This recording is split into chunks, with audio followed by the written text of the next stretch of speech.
सोहळा आनंदाचा गजर विठुरायाचा अखंड हरिनाम सप्ताह मौजे वानगाव फाटा तालुका जिल्हा बीड। आयोजक पंचक्रोशीतील गावकरी व तरुण मित्र मंडळ। प्रेक्षेपण आपल्या आवडत्या मराठी हॉटस्पॉटवर। प्रयोग इतका सुंदर करतात। महाराज म्हणतात माझ्यावर संतांचे इतके उपकार आहेत मी शब्दात सांगू शकत नाही, शब्द पुरत नाही, नेमावली संपून जाते, वाचा खुंटीत होते, बोलता येत नाही। महाराज असं काय केलंय संतांनी? महाराज म्हणतात जर बोलताच येत नाही, शब्द शिल्लक राहत नाही, व्यंजन पुरत नाही, कोणत्या भाषेत बोलू? काय सांगू आता महाराज, तुम्ही सांगितलं नाही तर आम्हाला कळणार कसं? महाराज म्हणतात जर शब्द शिल्लक राहत नाही, कोणत्या भाषेत बोलू? आणि सहज बोलता बोलता महाराजांच्या तोंड शब्द गेला मज निरंतर जागविती। कधी कधी असं होतं बोलण्याच्या ओघात एखादा शब्द जर आपल्याला वापरायचा असला आणि तो शब्द जर वेळेवर आठवला नाही, त्या शब्दाच्या मोबदल्यात असा शब्द वापरला जातो की त्याचं काहीच व्हॅल्यू नसतं। महाराजांना सुचलं नाही नेमकं काय बोलावं ते, सहज शब्द गेला मज निरंतर जाग। सगळे हसायला लागलेत। महाराज नुसतं जागे केलंय, तुम्ही खुशाल म्हणतात बोलता येत नाही, सांगता येत नाही, शब्द नुसतं जागे केलं तर? महाराज म्हणतात नुसते जागे नाही न करत ते, गेली अनेक वर्ष मी प्रयत्न करतोय, त्या संतांनी केलेल्या उपकाराच्या मोबदल्यात मी काय दिल्याने उतराय होईल? अजून सोल्युशन नाही सापडलं मला। नवे नवे एका पारड्यात संतांचे उपकार, दुसऱ्या पारड्यात मी माझा जीव जरी ठेवला तर जीव थोडा आहे, ठेविता हा पायी जीव थोडा। महाराज नुसतं जागे केलं तुम्हाला संतांनी, तुम्ही अक्षरशः जीव द्यायला नाही गेलात, नुसतं जागे केलं तर? महाराज म्हणतात नुसते जागे नाही न करत ते, सहज आपल्या जीवनात येतात, बदल घडवण्याचा प्रयत्न करतात। त्यातही जर त्यांना सक्सेस झाले, आपल्या स्वतःच्या संसाराची राख रांगोळी झाली तरी चालेल, पण साधकाच्या जीवनात उजळ पाडतात। करोनी सायास शिकविती सहज बोलणे हित उपदेश, करोनी सायास। म्हणून मला प्रश्न पडलाय काय द्यावे त्यासी भावे उत्तराई, ठेविता हा पायी जीव थोडा। महाराज काय केलं तुमच्या संतांनी? जागवलंय आणि शिकवलंय। शिक्षण संस्था कमी आहेत का? काही काही एज्युकेशन संस्था इतक्या मोठ्या आहेत, विद्यार्थी जन्माला आल्यापासून पाहिजे ती डिग्री एकाच संस्थेत प्राप्त होते। काय केलं तुमच्या संतांनी? जागवलं आणि शिकवलंय। महाराज म्हणतात तुमच्या एज्युकेशन संस्था कितीही मोठ्या असल्या एखाद्या विद्यार्थ्याला शिकवतील, डिग्री प्राप्त करून देतील, नोकरीची जबाबदारी घेणार नाहीत। लावली समजा नोकरी, परमनंट करण्याची जबाबदारी माझे संत एकतर जागवतात, नंतर शिकवतात आणि शेवटपर्यंत सांभाळण्याची जबाबदारी घेतात। कसे सांभाळतात? आईचा आणि मुलाचा दृष्टांत नाही दिला। जशी गाय रानात जरी चरायला गेली, तिच्या अंतकरणामध्ये वासराबद्दल तर हित दडलेलं असतं। तैसे मज येते सांभाळी तुका म्हणे वत्स, धेनुवेचे चित्ती तैसे मज येते सांभाळ। म्हणून मला प्रश्न पडलाय काय द्यावे त्यासी भावे उत्तराई, ठेविता हा पायी जीव थोडा। विठ्ठल विठ्ठल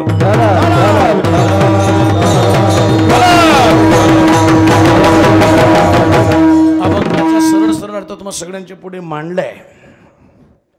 कीर्तन आहे 8 ते 10, वाजलेत 9, पायी 1, वजन वाढले। तुम्ही माझी तब्येत पहिली पाहिली होती, आता पाहिलेली आहे। आणि आज कमीत कमी 100 मोठे, माझ्यापेक्षा मोठे कीर्तनकार या ठिकाणी उपस्थित आहेत। पण असं आहे ना, वासरात लंगडी गायशाने म्हणून मला उभं केलंय। त्यातल्या त्यात बाबा आज पुढे बसलेले आहेत, ज्यांच्यासमोर आमची उभं राहण्याची लायकी नाही, त्यांच्यासमोर कीर्तनकार म्हणजे सून नवीन नांदायला यावी आणि सासू जबर असावी। तिच्या डोक्यात जरी नसलं तरी मीठ तरी कमी होईल, जास्त तरी पडेल, भांडं तरी आदळेल, भांडं तरी फुटल, तसं आज होण्याची शक्यता आहे। त्यामुळे तुम्ही समजून घ्या, आमचं पाहून घेऊ। विठ्ठल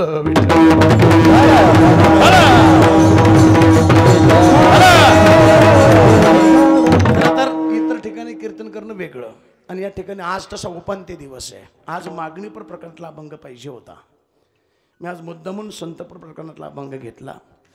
ते बी ज्या जगद्गुरु तुकाराम महाराज ज्या ठिकाणी वास्तव्य आहे त्यांचाच अभंग मुद्दा म्हणून घेतला।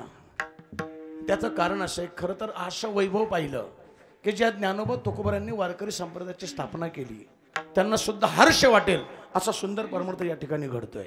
आणि म्हणून मुद्दा म्हणून त्या तुकोबारांचा अभंग, खरं तर बाबांनी जेव्हा हे रोपटं निर्माण केलं त्यांनाही स्वप्नात वाटलं नसेल एवढं मोठा वृक्ष त्याचा होईल, एवढं मोठं विशाल त्याची सावली पडेल, त्या सावलीकडे एवढे चांगले चांगले त्याचा वेलुगे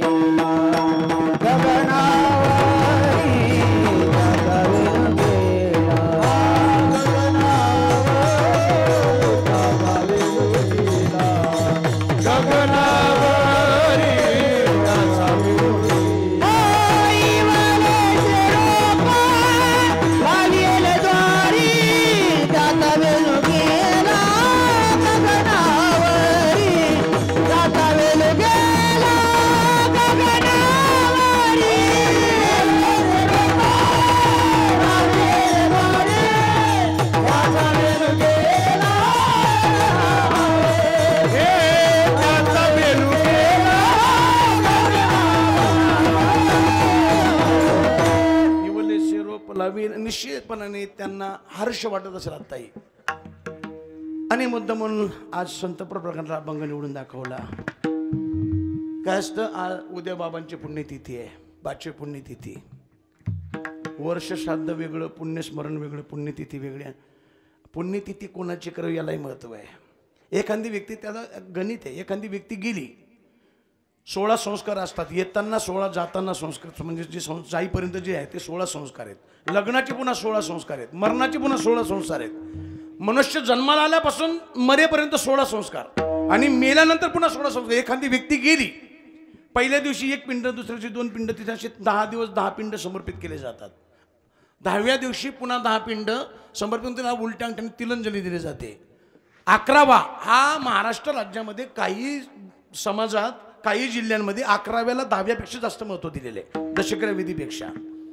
12वाला काही समाजात महत्त्व दिलेलं आहे. 13वा सर्रास हिंदू धर्मामध्ये 13व्याला दशक्रियापेक्षा मोठं म्हणजे घंटा मोकळा केला जातो. त्या दिवशी गंध लावायला परवानगी दिली जाते 13व्या दिवशी. 14वा दिवस जर कोणी एखादी ब्रह्मचारी व्यक्ती गेलेली असेल, संसारिक माणसाच्या नंतर 14व्याला ब्रह्मचारी व्यक्ती गेलेली असेल, तर त्या 14वा दिवस हा ब्रह्मचारी व्यक्तीसाठी अत्यंत महत्त्वाचा आहे.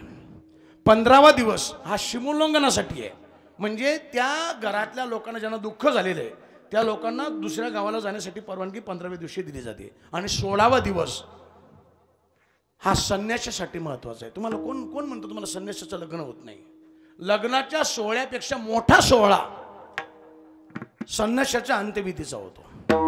एखादा संन्यासी महात्मा जर कोणी गेला असेल, त्याच योग्यतेचा महात्मा त्या गादीवर विराजमान करून त्यांच्या हस्ते आलेल्या सगळ्या साधकांना, आलेल्या महात्म्यांना अन्नदान, अलंकदान, वस्त्रदान या सगळ्या गोष्टी करून त्याचा तो विधी केला, त्याला 16शी असे म्हणतात. आणि हे 16 संस्कार मेल्यानंतरचे असतात. आणि बाबांचे पुण्य म्हणून मुद्दाहून मी आज संत प्रकरणातला 4 ज्यांच्या माध्यमातून हे वैभव निर्माण झालेले आहे त्यांच्याबद्दल काहीतरी कृतज्ञता व्यक्त व्हावी म्हणून मुद्दामून संतपर प्रकरणातला 4 चरणांचा अभंग तुम्हाला म्हणून दाखवलाय. प्रामुख्याने जगद्गुरु तुकाराम महाराज आजच्या अभंगाच्या माध्यमातून 3 प्रश्न उपस्थित करतात. पहिला प्रश्न आहे, महाराज असे कोणते उपकार मानतात? महाराज म्हणतात बोलता येत नाही, सांगता येत नाही, फिटत नाही, शब्द पुरत नाही. उपकाराचे काही प्रकार आहेत का? होय. मला वाटतं अभंग हा डबल होतोय सप्ताहामध्ये, मध्ये झाला. पण असे अभंग घेण्याच्या अगोदर ठरलं तरी घेतल्यानंतर अभंग कॅन्सल करू नये. चिंतन. आणि एक सांगतो तुम्हाला, तुकोबरायांचे अभंग असे आहेत, एकाच अभंगावर एकाच कीर्तनकाराने रोज चिंतन केलं तरी चिंतन बदलतं. सारखं चिंतन येत नाही, येऊ शकत नाही सारखं चिंतन. असे कोणते उपकार आहेत? महाराज म्हणतात फिटत नाही, सांगता येत नाही, बोलता येत नाही. उपकाराचे 3 प्रकार आहेत. काही उपकार फिटतात, काही फेडण्याची गरज नाही, काही फिटत नाहीत. यातले कोणते उपकार महाराज म्हणतात? पहिला प्रश्न. दुसरा प्रश्न आहे, जगद्गुरु तुकाराम महाराज नेमके कोणत्या संतांबद्दल बोलतात? अनेक पंथ आहेत, अनेक संत आहेत, अनेक संप्रदाय, केलेली झालेली, पांढऱ्या कपड्याची, पिवळ्या कपड्याची, काळ्या कपड्याची, भगव्या कपड्याची, बिन कपड्याची, खणाव घालणारी, चपला घालणारी, अनवाणी हिंडणारी, चमन करणारी, जटावळ, अनेक प्रकारचे संत आहेत. महाराज नेमके कोणत्या संतांचं वर्णन करतात? हा दुसरा प्रश्न आहे. आणि तिसरा प्रश्न आहे, माझ्या जगद्गुरु तुकाराम महाराजांचा स्वभाव इतका एकनिष्ठ, स्वप्नात सुद्धा पांडुरंगाला डावलून दुसऱ्याचं वर्णन न करणारे जगद्गुरु तुकाराम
गळचू नका रे, मला गळचू नका. मी आता तरी सुधारायला लागलो थोडं थोडं, पुन्हा बिघडू नका मला. विठ्ठल विठ्ठल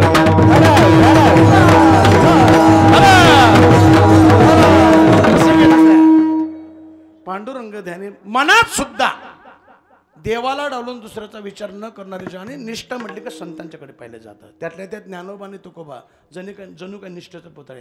ज्ञानोबाला सांगता, देवा तुझी शपथ घेऊन सांगतो, या भूतलावर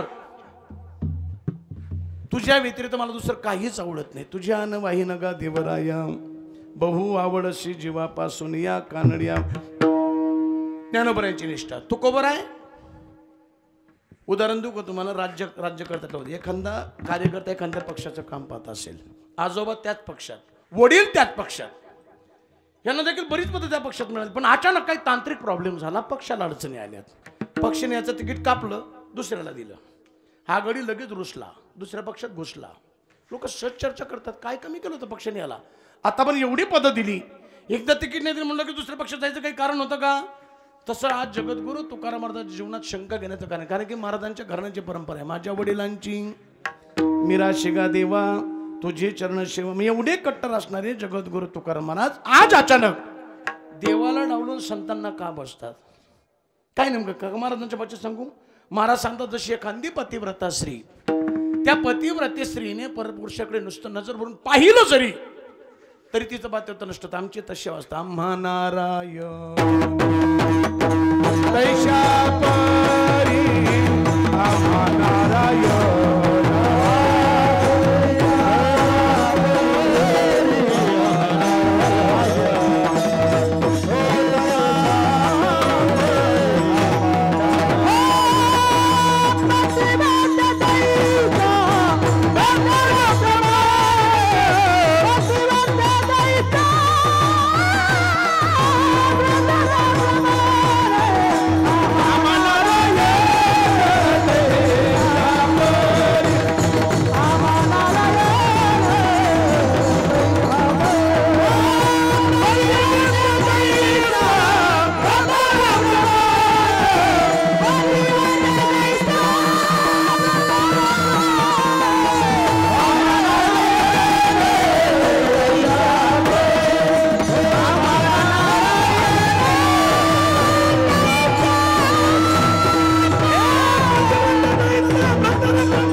आम्हा नारायण. काही काही माणसाला इतकं धन आवडतं, धनासाठी माणसं जेलमध्ये जाऊन आलीत. काही प्राण सुद्धा द्यायचे. तुका म्हणे धन धनासाठी देती प्राण. आता काय जायची तयारी ती जेलमध्ये अजून. महाराज म्हणतात, जसं लोभ्याला धन आवडावं तसं परमात्मा म्हणतो. प्रतिव्रते जैसा भ्रतार प्रमाण आम्हा नारायण. मग एवढे कट्टर असणारे जगद्गुरु तुकाराम महाराज आज अचानक देवाला डावलून संतांना का बसतात? त्याचं कारण सांगा. आता इथं बरीच जुने वारकरी मंडळीत, काही मोठमोठी महाराज मंडळी. माझा दावा आहे, जगद्गुरु तुकाराम महाराजांचं वाङ्मय अजून मोठमोठ्या विद्वानांना कळलं नाही. काहींची गाथापाठ असेल, गीतापाठ असेल, विचारसागर पंचदशी, अमृत अनुभव, वेदाचा अभ्यास असेल, शास्त्राचा असेल, पुराणांचा असेल, एखादा विद्यापीठाचा कुलगुरू असेल, त्याला सुद्धा जगद्गुरु तुकाराम महाराजांची गाथा कळेलच अशातलं गणित नाही. आम्ही जरी रोज महाराजांच्या गाथ्यातल्या अभंगावर कीर्तन करत असलो, आमच्याही बहुतांशी लोकांना गाथा कळेल. काहींची गाथा पाठ असू दे पण अर्थ नाही कळणार. नाना महाराज मराठीत एका होय बाबा, जरी मराठीत असलो एकाच माणसाचे विचार असे भिन्नता जबरदस्त आहे. एकाच अभंगाचा जर अर्थ काढला, पहिल्या चरणाचा अर्थ, त्याच अभंगाचा अर्थ काढला, शेवटच्या चरणाचा अर्थ वेगळा निघतो. भिन्नता. काही ठिकाणी महाराज निगेटिव्ह बोलतात, काही ठिकाणी पॉझिटिव्ह बोलतात. उदाहरण देईल मी. काही ठिकाणी महाराजांनी शरीराला उत्तम म्हणते. शरीर उत्तम चांगले. बाबा जर तुझं शरीर चांगलं असेल तू सुंदर परमार्थ करू शकतोस. हात चांगले असतील टाळी वाजू शकतो, पाय चांगले असतील आळंदी पंढरपूरची वारी करू शकतो. डोळे चांगले असतील परमात्म्याचं स्वरूप, कान चांगले असतील गुण ऐकू शकतो, तोंड चांगले असेल गाऊ शकतोस. म्हणून शरीर काय उत्तम आहे, चांगलं आहे. 7-8-10 दिवस उलटून गेलेत आणि काही जिज्ञासू साधक विद्यार्थी महाराजांना जाऊन भेटलेत. महाराज रात्रंदिवस प्रयत्न चाललेत आमचे, असं वाटतं ध्यानाला बसलं देवाची भेट झाल्याशिवाय उठायचंच नाही. पण महाराज जास्त वेळ बसलं का गुडघे दुखतात, पाठ दुखते, भूक लागते, ऍसिडिटी होते. जागरण झालं का ऍसिडिटी होते. शरीर परमार्थ करू देत. नेमकं शरीराबद्दल तुमचं काय मत आहे? त्याच गात्यात त्याच महाराजांचे विचार.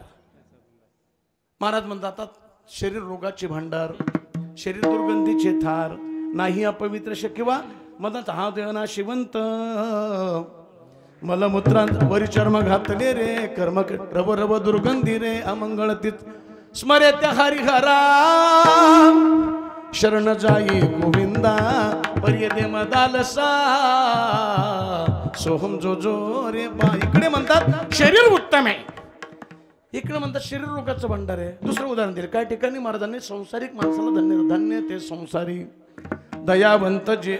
महाराज म्हणतात तिन्ही लोकात संसारिक माणूस धन्य आहे, कारण की 4ही आश्रमांचं पालन पोषण संसारिक माणूस करतो. हे जे वैभव आमचं वाढले हे तुम्ही संसारी लोकांनी वाढवले. आम्ही काय करू शकतो? आमच्याकडे आहे, आम्ही तुम्हाला सांगतो, तुम्हाला त्यातून काहीतरी प्राप्ती होते, तुम्ही इथे देता. हे सगळं संसारिक माणूस धन्य आहे, धन्य धन्यता देतात महाराज संसारिक माणसाला. 10-15 दिवस उलटून गेलेत आणि संसारात कंटाळलेली माणसं महाराजांना भेटलेत. ज्याला सून नीट बोलत नाही, मुलाची त्याची भेट होत नाही, बायको सकाळी चहा देत नाही, घरी उठायच्या अगोदर 2-4 लोक काहीतरी मागायला आलेले असतात. भेट झाली. महाराज रात्रंदिवस प्रयत्न करतोय. मुलीचं झालं का मुलाचं होते, मुलाचं झालं का मुलगी बाळणपणाला येते, मध्येच म्हैस मरून जाते, सावकाराचं फिटत नाही, पाऊस पडला तर पिकत नाही, पिकलं तर विकत नाही. प्रयत्न चाललेत महाराज, आम्हाला या संसारात यशच नाही. महाराज म्हणतात तो संसार मुळात दुःखाचा आहे. संसार दुःख मूळ चौकळिंग, विश्रांती नाही कोठे, रात्रंदिवस तळमळ काम क्रोध लोभ शनी पाठी किंवा खूप प्रमाणात ठाऊकाची आहे संसार दुःखाचा, ठाऊकाची आहे संसार दुःखाचा,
संसारामध्ये सुखाचा विचार करणारी माणसं मूर्ख आहेत.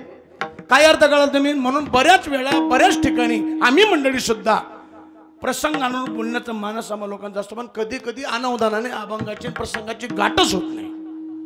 मी बरेच उदाहरण बरेच वेळा देतो. बऱ्याच ठिकाणी प्रसंग काही अभंग ठरलेली आहेत. 5.5 महिन्याचं, वर्ष श्राद्धाचं, पुण्यतिथीचं, दशक्रियेचं ठरलेली अभंग आहेत. वास्तुशांतीला ठरलेली, मी बऱ्याच वेळा बोललो या विषयावर. वास्तुशांतीला ठरलेले अभंग असतात. वास्तुशांतीला प्रामुख्याने कीर्तनकार मंडळी 2च अभंग जास्त करून वापरतात. एक सगळ्यांना पाठ आहे, जोडोनिया धन उत्तम व्यवहारे उदास विचारे वेच करी उत्तर. या अभंगाचा आणि वास्तुशांतीचा तिळभरही संबंध नाही. कोर्टात केस टाका, मी जिंकून दाखवतो. काही संबंध नाही. हा उपदेश आहे. उपदेश प्रकरणातला अभंग. उपदेश कुणाला? ज्याला जीवनात काहीच करता आलं नाही त्याला, ज्याला धनाचा संचय करता आला नाही, ज्याचं आचरण चांगलं नाही, ज्याचा व्यवहार चांगला नाही, ज्याला समाजात प्रतिष्ठा नाही, त्याला महाराज सांगतात बाबा तुला जर पुढे यायचं असेल तर तू एक काम कर, जोडून या धन, पण कसं, उत्तम व्यवहाराने कमव. शेवट त्याच्यावर आसक्ती ठेवू नकोस, उदास विचारे विचार, त्याने काय होईल, तुला उत्तम गती प्राप्त होईल. हा उपदेश केलाय ना. पण कीर्तन कशा निमित्त आहे, वास्तुशांती निमित्त आहे. ज्यार्थी वास्तुशांतीचं कीर्तन आहे, वास्तू उभी राहिल्याशिवाय का, त्यावर ती वास्तू उभी राहिली, त्यावर ती पैसे बिन पैशाची वास्तू उभी राहिली का, कुठेतरी पैसे मिळाले म्हणून वास्तू उभी राहिली. ज्यार्थी पैसे मिळालेत कुठेतरी याचा व्यवहार झाला, ज्यार्थी व्यवहार झाला कुठेतरी याचा स्वभाव जोडला कोणाशी तरी. याला या उपदेशाची आवश्यकता काय आहे, वास्तू शांती का करावी 4 ते 5 मिनिटात सांगता येतं, फक्त 4 ते 5 मिनिट. त्यासाठी एवढा मोठा आचरणाचा अभंग घ्यायचा आणि पुन्हा ते सगळं मस्त संत प्रकरणातल्या एखाद्या संत चरित्राचं, एखाद्या परमात्म्याच्या गुणाचं नामाचं वर्णन केलं, सुंदर कीर्तन करता येतं ना. एक सगळं कीर्तन करणं मी विनंती, म्हणजे माझ्यापेक्षा ज्येष्ठ तुम्ही सगळे पण विनंती करून जाईल. काही प्रसंगातली जर आपल्याला गूढ नाही लागलं तर संत चरित्र, संतापर किंवा देवाच्या नामपर अभंग गायचा मस्तपैकी. ही वारकरी संप्रदायाची, वारकरी शिक्षण संस्थेची परंपरा आहे. त्याला एवढा मोठा या सगळ्याचे 5च मिनिटं लागतात. आता मला वेळ पूर्ण का सांगू का का वास्तुशांती करावी म्हणून. तुम्ही आता बरेच लोक, आता कसं आहे तुमच्याकडे रोड बीड गेलेत, हायवे जमिनीचे रेट वाढलेत, त्यामुळे वास्तुशांती का करावी हे कारण सांगून जातो तुम्हाला. ज्या जागेत तुम्हाला वास्तू भरायची आहे ती जागा बांधकामासाठी योग्य आहे का, कनिष्ठ आहे का, मध्यम आहे का, योग्य आहे, हे 3 कारणं असतात त्याची. ती कशी चेक करायची, 3 बाय 3चा खड्डा खोदायचा त्या जागेत, अशी 3 अशी 3 अशी 3. तो खड्डा संध्याकाळी पाण्याने फुल भरून टाकायचा. पाणी जर पूर्ण जिरलं, सकाळी उठून पाहिजे, पाणी पूर्ण जिरलं समजायचं जागा कनिष्ठ आहे. अर्ध पाणी जिरलं समजा जागा मध्यम आहे, आणि पाणीच जिरलं नाही समजा ती जागा बांधकामासाठी वास्तव्याला उत्तम आहे. पण शक्यतो असं होत नाही, पाणी जिरतच, कारण की भूमीमध्ये अदृश्य दोष आहेत, पाणी जिरतच. त्याची शांती करावी लागते ब्राह्मणांकडनं. म्हणून एक कारण, 4च कारण आहेत, एक कारण त्यासाठी वास्तुशांती.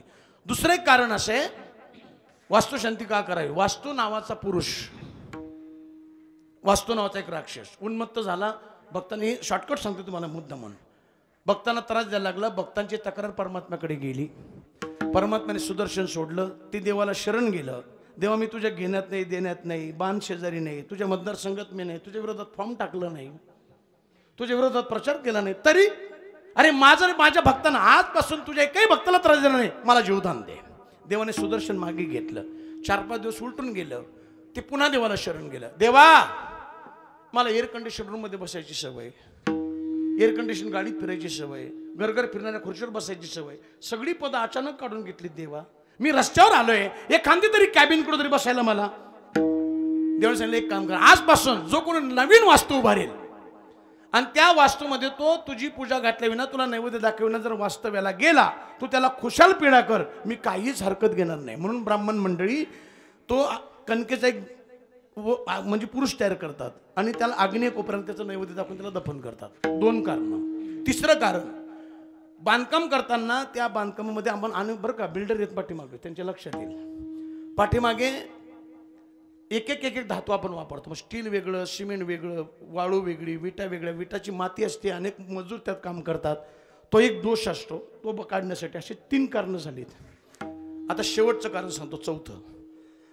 तुम्ही ऐकलं नसेल, बांधकाम करताना प्रामुख्याने, त्याच्यात आवाज थोडंसं वाढव, बांधकाम करताना त्याच्यात प्रामुख्याने वाळूचा उपयोग केला जातो.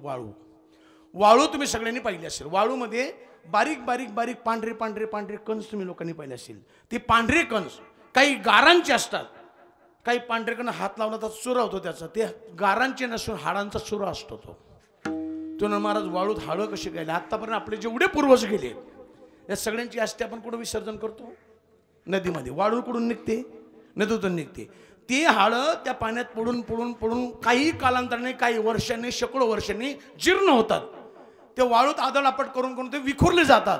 ते वाळूच्या माध्यमातून आपल्या बांधकामापर्यंत येतात. मग प्लास्टरच्या माध्यमातून, बांधकामाच्या माध्यमातून ते जर आपल्या वास्तूत आले, त्या घरात वास्तव्य करणारा एखादा सदस्य आणि ज्याच्या हाडांचा चुरा आलाय, त्याचा रक्ताचा गंध या सदस्याच्या रक्ताचा गंध जर जोडला, गंध म्हणजे ग्रुप नाही, O positive, B positive, negative हे नाही, गंध म्हणजे सुवास. मानव जातीच्या रक्ताचा 22 प्रकारचा गंध आहे. डॉक्टर असले त्यांच्या लक्षात येईल. गंध म्हणजे सुवास. 22 प्रकारचं ब्लड आहे. वास आपल्या ब्लडचे 22 प्रकारचा वास आहे. तो जर जोडला तर त्या घरात त्या सदस्याला पीळ होते. बायकोचं त्याचं पटणार नाही. पोरग तरी उलटून बोलणार, पोरगी तरी निघून जाणार, सून उलटून बोलणार, बैल तरी मारणार, गाडी तरी चोरीला जाणार. या सगळ्या गोष्टी त्यामुळे घडतात. त्यामुळे वास्तुशांती करावी लागते. किती मिनिटं लागली सांगायला? 5 मिनिटात 4च कारणे आहेत. एवढ्यासाठी एवढा मोठा अभंग घ्यायचा आहे सगळ्या गोष्टी. पण पिची शाही आगे अजून एक अभंग घेतात वास्तुशांती. निरंजनी आम्ही बांधी येले घर निराकार निराभ. आता त्या घराचा आणि या दगड मातेच्या घराचा अर्थात काय संबंध आहे? जर भास म्हणजे शरीरच नाही, निराकार निराभास राहिलो, जर भासाचं कारणच काय अर्थात ती 5.5 महिन्याचं वर्ष ठरलेले अभंग आहेत. आपुला तो एक देव करून हे घ्यावा किंवा क्षणोक्षणाची करावा विचार तरावा अपार भव किंवा जायाचे शरीर जाई लक्षणात कहा गोपीनाथ किंवा शरीराचे वय माती. नाही तर मी पीठन अभंग आहे. याच्यासाठी केला होता अट्ट. कशासाठी? चौघांच्या खांद्यावर जाण्यासाठी. याही अभंगाची निर्मिती माझ्या जगद्गुरु तुकाराम महाराजांनी आनंदाच्या भरात केलेली आहे. आम्ही दुःखाच्या ठिकाणी वापरतो. ज्या दिवशी परमात्म्याची भेट झाली, महाराज देवाच्या सान्निध्यात बसलेत, आता वैकुंठ गमन होणार. काय साधक पडत आले, महाराज योगी जपी तपीशी संन्यासी यांच्या स्वप्नात न जाणार परमात्मा साक्षात तुम्ही देवाच्या महाराज म्हणले तुम्ही मला वेड्यात काढत होते ना, मला वेळा म्हणत होते तुम्ही, मी जे वेड्यासारखं वागत होतो त्यात एकच कारण माझा शेवट गोड व्हावा म्हणून मी प्रयत्न करतो. याच्यासाठी केला होता अट्टहास. किती आनंदाच्या प्रसाद लिहिलेला म्हणजे तयार केलेला अभंग आहे. आम्ही कुठं वापरतोय? जे मरून गेले, ज्याला पेटवायला घेऊन त्याला चाली बी अशा भरल्या होतात. काय काय खेड्यागावात लोक बाबा याच्यासाठी केला आवत. अरे अभंग कुठला, प्रसंग कुठला, ज्याला प्रसंगानुरूप गायन करता येतं त्याला गायक म्हणावं. नाही तर काय ते सोडून त्या तिकडे जात बसत नाही. एक सांगू, जगद्गुरु तुकाराम, लक्षपूर्वक ऐका तुमच्या लक्षात, जगद्गुरु तुकाराम महाराजांच्या गाथ्यातल्या प्रत्येक अभंगाचा, प्रत्येक कडव्याचा, प्रत्येक शब्दाचा सर्वसामान्य माणसाला उपदेश, कधी मनाला उपदेश, कधी देवाला उपदेश, कधी स्थितीपर अभंग, नामपर, रूपपर, गवळणी, विरहण्या, बुपाळ्या, अनेक प्रकारचे अभंग महाराजांना. रूपाबद्दल महाराज इतकं सुंदर. महाराज सांगतात, देवा तुझं स्वरूप मला इतकं आवडतं, सतत पाव असं वाटतं. आणि हे देवा तुझे स्वरूप पाहत असताना पापणी जरी लवली उपटून फेकून देव असे वाटते. आवडे हे रूप गोजिरे सगुण, आवडे रूप गोजिरे सगुण, गोजिरे सगुण, आवडे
सतत पावास वाटतं. हे देवा तुझे सवय पाण्याची, म्हणजे तुझं रूप पाण्याची सवय माझ्या मनाला लागल्यामुळे त्यांनी काही पाहायलाच मागत नाही. लाचावले मन लागले शेवटी. हिंदी गाणे तुम्ही पाहते, तू बैठ मेरे पास तुझे देखता रहूं ना, तू कुछ कहे ना मैं कुछ कहूं, बैठ मेरे पास.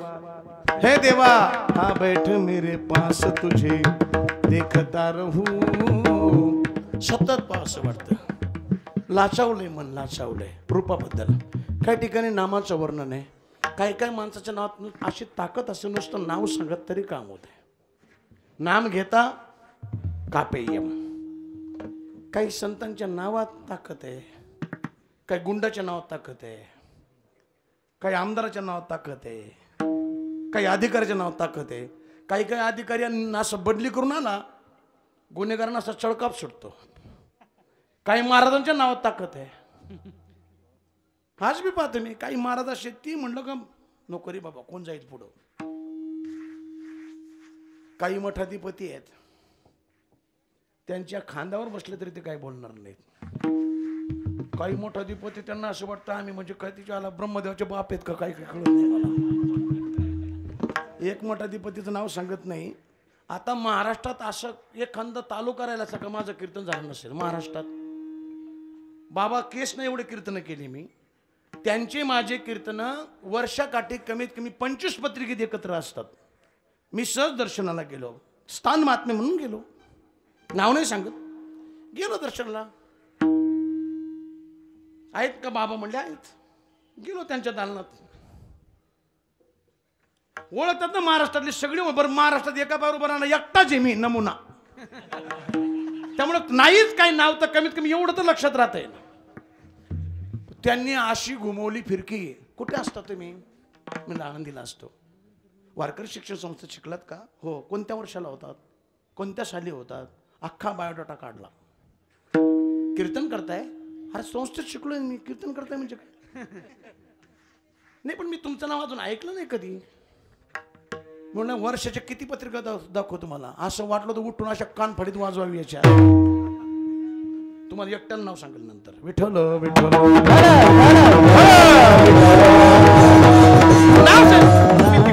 नावात ताकद असे काय माणसं. नुसतं नाव ऐकलं तरी काम होते. फक्त ना. आता आळंदीत तुम्ही या. आळंदीत राहिलेली जी गुरुबंधू म्हणून त्यांना माहिती आहे. आळंदीत तुमची गाडी कोणत्याही चौकात अडवू द्या आणि माझं नाव सांगा. जर गाडी नाही सोडून दिली, कीर्तन करायचं सोडून दिली मी. विठ्ठल पायावर जाऊ नका. बिघडल्यावर लय हाणतो मी.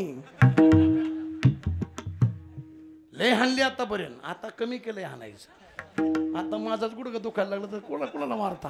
तेवढं ठीक आहे. म्हणजे स्वतःचं वजन सांगण्यापेक्षा मी बारकाने सांगेन. मुंबईला कीर्तन होतं, ऐकलं तुम्ही बऱ्याच वेळा. शॉर्टकट सांगतो, आपल्याला वेळ पुरणार नाही.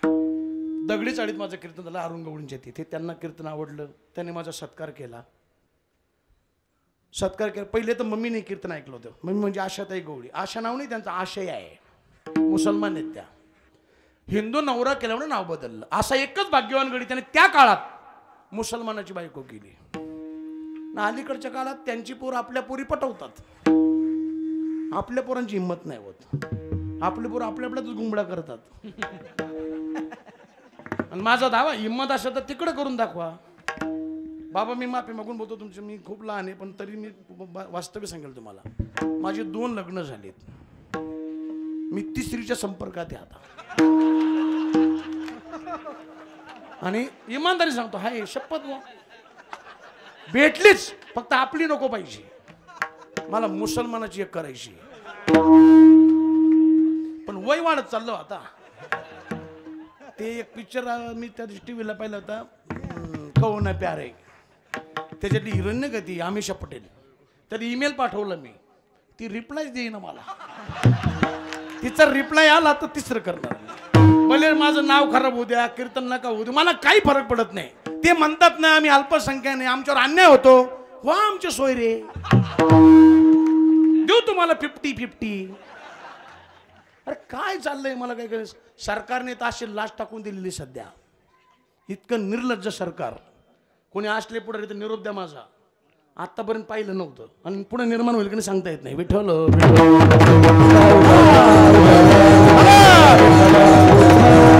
सगळ्यांची वाट लावली, फार साधू पासून तर भिकाऱ्यापर्यंत सगळ्यांची वाट कोरोनाने लावली, सरकारने लावली. आजही पहा प्रत्येक राज्यामध्ये सगळं सुरळीत आहे, फक्त महाराष्ट्रातच यांच्या डोक्यावर येऊन कोरोना बसतोय. आम्ही काही उपाशी मरणार नाहीये. तुम्हाला एक सांगू का, ज्या ज्ञानोबरायांच्या दरबारामध्ये सोन्याचा पिंपळ आहे, त्या सोन्याच्या झाडातून निर्माण झालेले आम्ही पोरं आहोत. आम्हाला काही फरक पडत नाही. अजून 10 वर्ष लॉकडाऊन पडलं संप्रदाय हातगाईवर येणार नाही, पण समाजाची दिशाभूल करणारी मंडळी आहेत ना, दिशा दाखवण्याचं काम करणाऱ्यांना जर आघात होत असेल तर निश्चितपणे यांना किडे पडल्याशिवाय राहणार नाही. विठ्ठल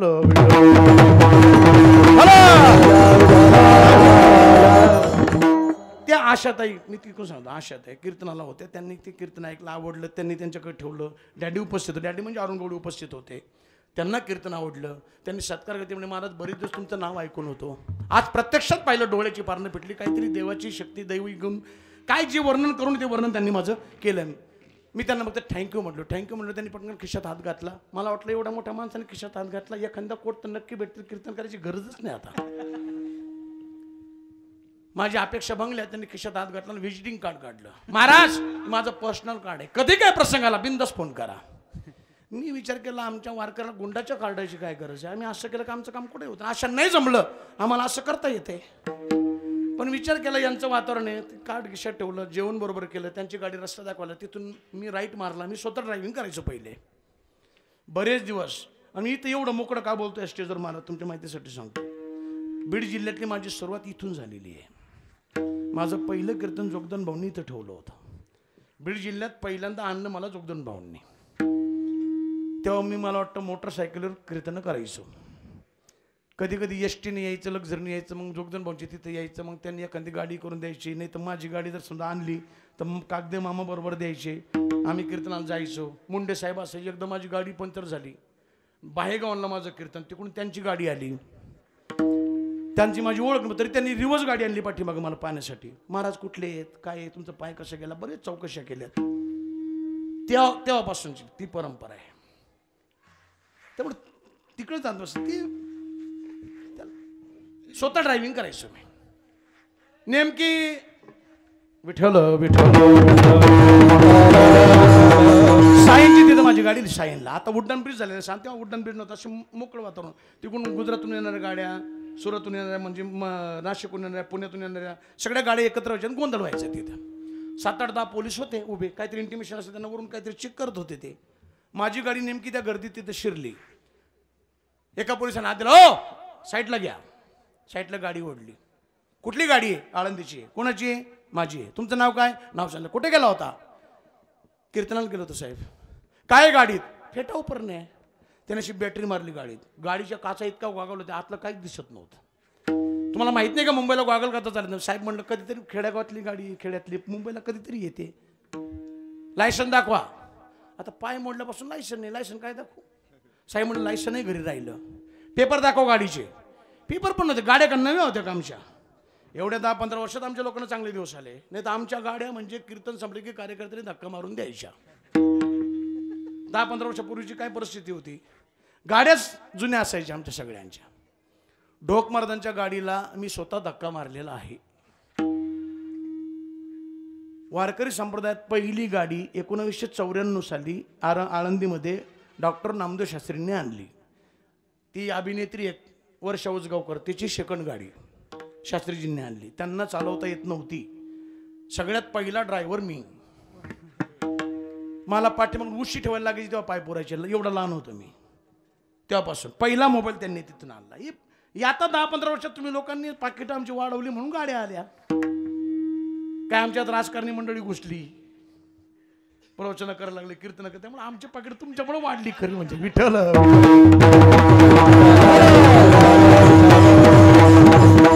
काय तुमच्या आश्रयाने गेलं म्हणजे आमचाही फायदा होतो ना थोडासा. आता सगळ्यांनी नव्या गाड्या आम्ही गेला. तेव्हा गाडी जुनी होती. माझी पहिली गाडी 999 नंबरची फॅट हातातल्या गेअरवाली, दिलीप वळसे पाटलांनी दिलेली दान. आता जे गृहमंत्री त्यांनी ती गाडी बी अशी होती. मुंबईतून निरुणमधून मला गाडी दिली. बाबा ती गाडी घरी येईपर्यंत सायलेन्सरच गळून गेला तिचा. गोडाऊनला उभी होती बरेच दिवस ती गाडी, तरी काय करणार. अशा गाड्या. पेपर पण नव्हते. साहेब म्हणलं पेपर पण आळंदीला राहिलेत. 700 रुपये काढा. त्याने असं गाडीचा पेपर, गाडीचा नंबर टाकला. साहेब म्हणला आम्ही वारकरी माणसे कीर्तनाला गेलो होतो. आमच्या उपकारावर कीर्तन करता का? मी म्हणलं एका धार्मिक देशात नाही.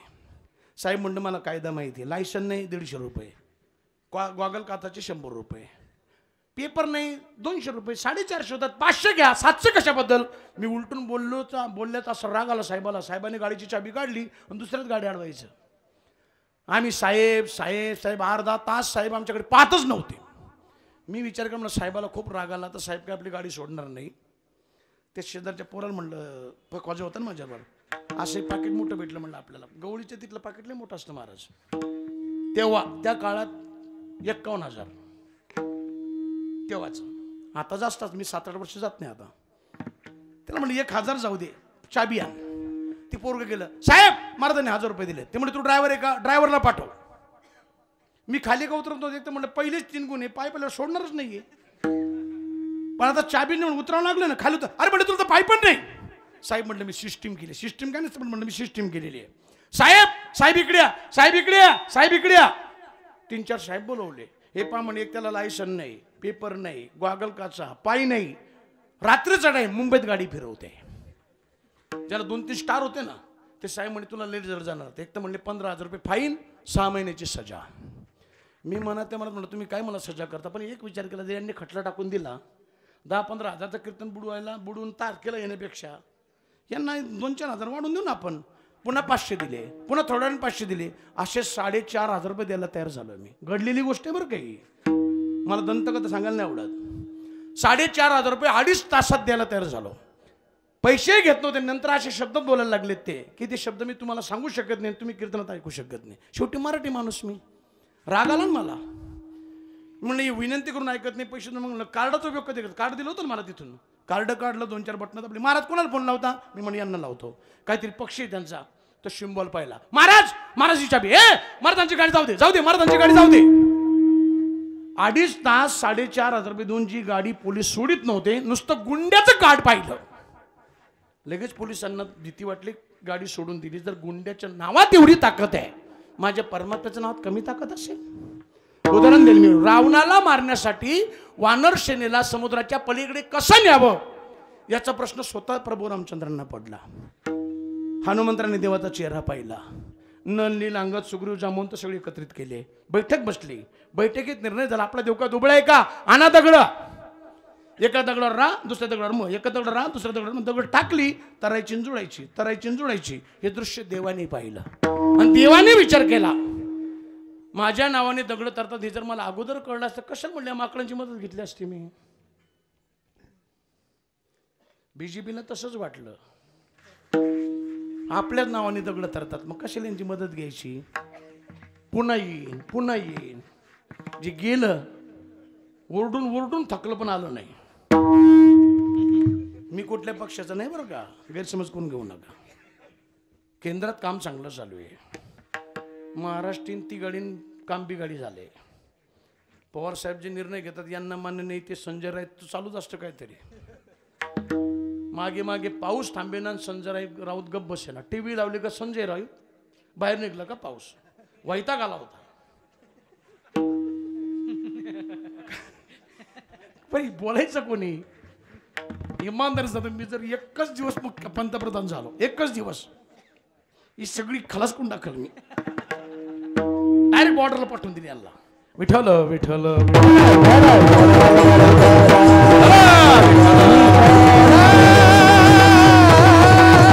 देवाने विचारलं, माझ्या नावाने दगड धरतात. 500 मीटर देव वर गेले. एवढा दगड उचलला, टाकला, बुडला. देवाला वाटलं एवढा टाकला बुडला, एवढा टाकला बुडला. देव दगड टाकू टाकू घामाघूम झाला. शेवटी विचार केला बारीक टाकून, एवढाच टाकला, तो सुद्धा बुडला. देवाने विचार केला भानगड काय, त्यांच्या तरतात माझ्या पाठीमागे हनुमंत काय भानगड आहे, तुम्ही कधी आलात. देव मी पहिल्या दगडाला चालू आहे. आपण तुमचे तरतात. देव तुझी ताकद नाही, तुझ्या नामाचा महिमा, तुझं नकळे मे ग श्यामा, तो का म्हणे आम्हा जन्म गोळ या जसाठी. नामाबद्दल बोलतात काय, ठीक आहे. गुणांचं बरोबर, गुण गायीन गुण गायीन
एक सांगू तुम्हाला, आता थोडं ऐकायला पण येतं, सगळी म्हणून मला बोलावं लागतंय. जगद्गुरु तुकाराम महाराजांच्या परमार्थाची पूर्ती शेवटपर्यंत नाही झाली महाराज, शेवटपर्यंत नाही. जरी महाराज वैकुंठाला गेले, देवाबरोबर गेले, पण महाराजांच्या परमार्थाची पूर्ती नाही शेवटपर्यंत झाली. त्याचं कारण सांगेल मी. देवाची भेट झाली की महाराज संतांसाठी प्रयत्न करा. संत भेटणार पण देवा. मी उदाहरण देईल. समजा एखादा ग्रामपंचायत सदस्य, साधा ग्रामपंचायत सदस्य, पंचायत समितीच्या तिकिटाची अपेक्षा करणारा, त्याला डायरेक्ट विधानसभेचं तिकीट आलं आणि बिनविरोध झालं, ते डायरेक्ट आमदार झालं. आमदार झाल्यावर ते पुन्हा जेडपीच्या तिकिटाची अपेक्षा करेल का? आणि केले त्या लोक शान म्हणतील का? महाराजांची तीच गंमत झाली. रात्रंदिवस जन्मोजन्मी ज्या देवाच्या भेटीसाठी महाराज प्रयत्न करत होते, त्या देवाजवळ डायरेक्ट बसायला भेटला. उदाहरण देतो तुम्हाला, डायरेक्ट बसायला. कारण की देव भेटला की महाराज संतांसाठी प्रयत्न, संत भेट देवासाठी इतके उतावळे होते महाराज. जन्मोजन्मी रात्रंदिवस एकच ध्यास. जो भेटेल त्याला विचार, पोसावेसी ह्याची वाटे, जो जो भेटे तयासी, देव कृपा करील मज, काय लाज राखील, काही मी उद्धार पाव्याना, काही कृपा करील नारायण,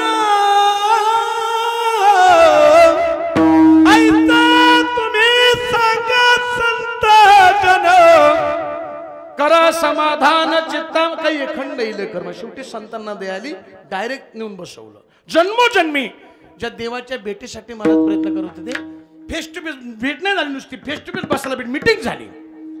महाराजांनी हात जोडले, सांगितलं देवा मला माहिती तुमची भेट दूर नाही. योगी यांच्या ध्यानी ध्याताना तुळशी, सहज तुझी भेट मला झाली. त्याला कारणीभूत संत आहेत. पद्मनाभ जोडला पण कधी? संत दर्शनी हाला. त्यामुळे देवा खरं सांगू का, तुमची भेट झाली मला सहजासहजी, पण मी खुश नाहीये. ज्यांच्यामुळे तुमची भेट मला झाली त्या संतांमध्ये सुद्धा असा कोणी एखादा महात्मा, असा एखादा कोणी महात्मा ज्याच्या अंतकरणामध्ये द्वंद्व राहिले नाही, अशा एखाद्या महात्म्याची भेट मला व्हावी, त्याची सेवा माझ्याकडनं घडावी, असं वर्म मला सांग देवा. ऐशी वर्मे माझा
कारण असे, जगद्गुरु तुकाराम महाराजांच्या दृष्टीने देव आणि संत ही वेगवेगळी नव्हती.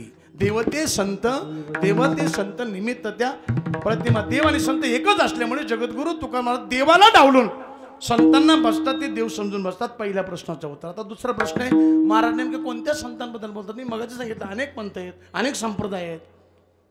केलेली झालेली परमार्थातली, प्रपंचातली, राजकारणातली, पांढऱ्या कपड्याची, भगव्या कपड्याची, पिवळ्या कपड्याची, जंगलात राहणारी, एकंदर अनेक प्रकारचे संत आहेत. प्रपंचात काय काय संत आहेत ना नाना, काही काही माणसं प्रपंचात अशी ढोंगी आहेत. सकाळी तासभर पूजा करतो तो, सगळ्या घराला राबवतो.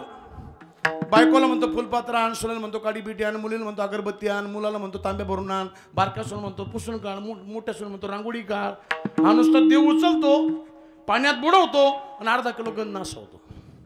गण लावला सगळी कागद खिशात भरतो, एक नोट वर ठेवतो, खर्चित नाही फक्त वर ठेवतो. गावात गेलं की याच्याकडून मिसळ खा, त्याच्याकडून सिगरेट ओढ, याच्याकडून चहा पी, त्याच्याकडून वडापाव खा. संध्याकाळी 5 वाजले, ए बुवा ए हसायचं नाही. अख्ख्या गावात आपल्याला आधी अरे तू गेलेली केस तुला नादी लागतो पण बेवड्याच्या. ते जर कुठे पिऊन पडलं लोक अरे त्या बुवाला उचल, बुवाला कुणाला, सगळं गाव गण लावतो, सगळे तास भरते मग सगळं गाव त्याला बुवा म्हणतात. त्याला तुकाराम मला संत म्हणतील. प्रपंच परमार्थामध्ये काय काय, परमार्थात काय काय माणसाची ढोंगी आहेत आपल्या याच्यात. राजकारणात कीर्तन करतात, प्रवचन करतात, स्वतःला हरिभक्त पारायण करतात, आळंदी पंढरपूरच्या वाऱ्या करतात. जेव्हा जेव्हा वारकरी संप्रदाय गदा येते थोबाड लपून बसतात, तोंड बाहेर काढत नाहीत. त्यांना तुकाराम मला संत म्हणतील, त्यांच्याबद्दल बोलत नाहीत. काही आडनावाचे संत आहेत. नगर जिल्हा आहे, नगर जिल्ह्यात एक गाव आहे, अर्ध्या गावाचं आडनाव संत आहे. अजून सुद्धा त्या गावात कोणत्या महाराजांचं कीर्तन झालं मला आठवत नाही, आडनाव संत. खाली नंदुरबार जिल्ह्यात, नंदुरबार जिल्ह्यात एक गाव आहे, संपूर्ण गाव महाराज आदिवासी समाजाचं गाव आहे, सगळ्यांचं आडनाव वैष्णव आहे. त्या गावाचं आडनाव वैष्णव. सुभाष दळवी नावाचा एक तहसीलदार आहे, माझा मित्र आहे. मी त्याला दिवशी सहज बोललो, दळवी साहेब कुठे आहेत तुम्ही? महाराज वैष्णवांच्या गावाला. म्हटलं पंढरपूरला गेला काय? म्हणून महाराज माझ्या बघा एक गाव आहे तिथे 100% लोक वैष्णव आडनावाचे. माझे साहेब सगळे माळकरी असतील. त्यामुळे महाराज एकादशीच्या दिवशी सुद्धा 3-3 बकरे कापले जातात. आडनाव वैष्णव. नावासारखी माणसं वागत काही नावाच्या विरोधात वागतात. नाव प्रकाश, त्याला दिवसा बॅटरी वही कडून चाल. नाव गंगाधर, अंगोण नाही महिनाभर. नाव शांताबाई, इथली नाही आमच्या तिकडची. नाव शांताबाई, नळारगड भांचेकची कुत्र्याची आई. नाव सुलोचना, पाहते मुंबई पुन्हा. जिलेबीकडे पाहते पेड्याचा भाव विचारते, एक डोळा हेकणार की तर बी देखणार. आडनावाबद्दल महाराज बोलत नाही. एक सांगू तुम्हाला, संत आपल्या घरी आलेत, आशीर्वाद देऊन गेलेत, गप्पा मारून गेलेत, आपल्या घरी मुक्काम झाला. एखाद्या संताचा आपल्या कुळात जन्म झाला. पण नाना हे संतच होते हे कळण्यासाठी सुद्धा भाग्य लागतं. कोणाला कळली संत? आतापर्यंत जेवढे जेवढे संत होऊन गेले त्या समाजाने त्या संतांना त्रासच दिला. गेल्यानंतर समाजाच्या लक्षात आलं की संत होते म्हणून. आणि त्याहीपेक्षा पुढे जाऊन सांगू तुम्हाला, महाराजांचं देवाचं भांडण. देवा तुम्ही जरी म्हणत असला याला संत म्हणत, हे जमणार नाही. तुम्हाला काय माझं वाटलं? करीशी ते देवा करी माझे सुखे परी मी त्याशी मुखे. मग महाराज तुमच्या दृष्टीने कोण संत हो? महाराज सांगतात माझ्या दृष्टीने संत कोणी सांगू तुम्हाला? निळोबरायांचा अभंग आहे. तेची संत तेची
संत महाराज त्यांना संत म्हणतात. त्या संतांबद्दल बोलतात. दुसरा प्रश्न होता. आता तिसरा प्रश्न आहे, महाराज नेमके कोणते उपकार मानतात? मी मगाशी 3 प्रकार पाडलेत. काही फिटतात, काही फेडण्याची गरज नाही, काही फिटत नाही. कोणते उपकार फेडण्याची आवश्यकता नाही. प्रत्येक गावात ग्रामपंचायत सदस्य, सरपंच, पंचायत समिती सदस्य, जेडपी सदस्य, आमदार, खासदार, मंत्री, कॅबिनेट दर्जाचा मंत्री, राज्यमंत्री, केंद्र मंत्री ही मंडळी आपापल्या मतदारसंघात विकास कामे करतात. त्यांना करावीच लागतात. एक माणूस उठला, महाराज आमच्या साहेबाचे आमच्या गावावर इतके उपकार आहेत, आम्ही मिळू तरी भेटणार नाही. साहेबांनी घरची जमीन विकली का? जनतेचा पैसा जनतेसाठी खर्च केला. या उपकारांना फेडण्याची आवश्यकता नाही. कर्तव्य म्हणून केलेले उपकार आहेत. काही उपकार प्रयत्नांनी फेडतात, प्रयत्न केल्याने काही उपकार फेडतात. समजा आता आजच्या कीर्तनाला भाऊंनी फोन केला, नाना पाटील महाराज आठवण करतात, पाटील महाराजांचं कीर्तन आहे. नानाला कल्पनाच नव्हती माझं कीर्तन. नाना म्हणले ठीक आहे येतो मी. काय झाले सध्या बाबा, ही 2 माणसं तुमच्या जिल्ह्यातली मोठी झाली, एक जोगदन भाऊ आणि अरुण नाना डाके. ती दोन्ही बाजू आणतात. हे काय करतं तिकडे बांधकामात पैसे कमवते, हे उत्पन्न समिती बाजार समितीत पैसे कमवते. तिकडचं आलेलं थोडंफार इकडे खर्च करते, इकडे पिपणा लोकांना प्रवचन बिरचन, लोकांना वाटतं ही आमची एकच बाजू आहे, त्यामुळे आम्ही कमकुवत पाडायला लागलो. बरं मोठे मोठे कीर्तन इंदुरीकर वगैरे असे मोठे असले का मग हे 1000 असतात दोघं बी. तुम्ही दोघं जर आजपासून बीड जिल्ह्यात माझ्या कीर्तन उपस्थित नाही राहिले, बोर्डच लावतो तुमच्या बीड जिल्ह्यात मी. विठ्ठल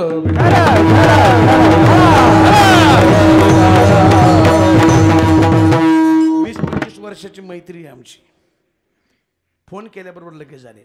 भाऊंचा फोन गेला, नाना उपस्थित झाले. उद्या नानांच्याकडे एखादा कार्यक्रम असला, भाऊ बीडला, भाऊ कार्यक्रमाला यावं लागेल. भाऊला टायमावर उपस्थित जरी नाही राहत आलं, शेवट येऊन जरी हजेरी लावली तरी काही कळणार, समाधान वाटेल. काय करणार, भाऊ माझ्या कार्यक्रमाला उपस्थित, कारण की केलेल्या उपकारातून हे नॉमिनल उदाहरण दिलं, अशा अनेक उदाहरण देता जाईल. उपकार फिटतात प्रयत्नांनी, अनेक असे उदाहरण देता येते, मी तिकडे जात नाही. आणि तिसऱ्या उपकाराचा जो प्रकार आहे, फिटतच नाही. तुम्ही काही केलं उत्तर होताच नाही. त्यात त्रोटक उपकार अनेक आहेत, पण त्यातले त्रोटक उपकार पहिले उपकार आपल्यावर भगवान परमात्म्याचे आहेत. ज्या भगवान परमात्म्याने सुंदर शरीर दिलं, शरीर म्हणजे सर्वसामान्य नाही, 84 लक्ष योनी, एका योनीत 1-1 कोटी वेळा, आणि मग मनुष्य जन्म गुणाकार करा. ते बी दिलं म्हणजे असं नाही, एकदाच दिलं, नीट नाही सांभाळलं पुरत नाही. यूज अँड थ्रो, तुम्ही कसं यूज करता त्याच्यावर. काही काय जतनपूर्वक वापरतं. मस्त सकाळी लवकर उठणे, थोडं चालणे, व्यायाम करणे, रप वापरलं का असं होतंय. आता हे पहा तुमच्यातलंच मॉडेल आहे, रप अँड टप, महिंद्रा अँड महिंद्रा. पण जोरात गाडी धरली, चाक मोडलं, भेटेल का ओरिजिनल? तुम्ही सगळ्यांनी वर्गणी काढल्यावर नाही. आमदार कोणी तुम्हाला? संदीप दादा ना, त्यांनी मदत केल्यावर नाही. खासदार कोण? प्रीतमताई, त्यांनी मदत केल्यावर नाही. उपमुख्यमंत्र्यांनी मदत केल्यावर. मुख्यमंत्र्याला सुधरत नाही सध्या. काय येतं, ऑपरेशन झाले, पोराचं लग्न करायचे, राजदादा गप बसत नाही. पुन्हा ते किरीट सोमयमध्येच काहीतरी काढते, पुन्हा इकडून पवार साहेबांची काहीतरी ऑर्डर जाते. दबावात केलेलं कोणतंही काम बाबा यशस्वी होत नाही. कीर्तन दबावात करू नये, परमार्थ दबावात करू नये, मनमोकळेपणाने, आणि परमार्थ तर मुळीच करू नये. मला संगीत शिक्षकाची नोकरी लागत होती सातारा जिल्ह्यात अजिंक्य तारा कारखान्यावर. स्टार्टिंगला पेमेंट 12,000 रुपये. कधी? 2005ला. मी माझ्या वडिलांना फोन केला. माझा वडील म्हणजे प्युअर बेवडा, आज बी क्वार्टर फिरतो आणि मी पैसे देतो. मी कीर्तनकार म्हणजे असा आहे, उलटा प्रभाव आहे माझा. सरळ पोहत नाही मी, असं उलटा पोहतो. त्याचं कारण आहे ना, जर त्या बापाने, बाप कसा असू द्या, बापाने जन्मालाच घातलं नसतं, मी कीर्तनकार झालो नसतो. त्यामुळे ते कसं असू दे, त्याचं फळ ते भोगल, माझं काम मी करतोय. पण फोन केला, आप्पा मला नोकरी लागते. ते म्हणले अजिबात करू नको, पेमेंट आहे डायरेक्ट महिन्याला, परमानंट होईल तिथं. मी ते म्हणले तुला आळंदीला त्यासाठी नाही पाठवलं, मी आळंदीत यासाठी पाठवलं, तुझ्या मनाला आलं तर कीर्तन करायचं, नाही तर घरी राहायचं. तिथं किती मोठं तू नोकरी केली, तुझ्यावर कोणीतरी साहेब राहणार, दबावात नाही राहायचं कोणाच्या. परमार्थ दबावात राहण्यासाठी नाही. आपण ज्ञानोबांचे तुकोबांची लेकरं आहेत. ऐश्वर्यात राहायचं, मस्त मस्तीत राहायचं, 4 व्हीलर वापरायचे, चांगले कपडे घालायचे, भरपूर सोनं घालायचं, चांगलं खायचं, चांगलं राहायचं. पाप करणारी माणसं जर एवढे बिनधास्त वागतात, आपण पुण्य करणारी माणसं आहेत, परमार्थ करणारी. का घाबरता तुम्ही? तुम्हाला कोणी बोललं तर माझं नाव सांगा, मी फोडतो त्याला.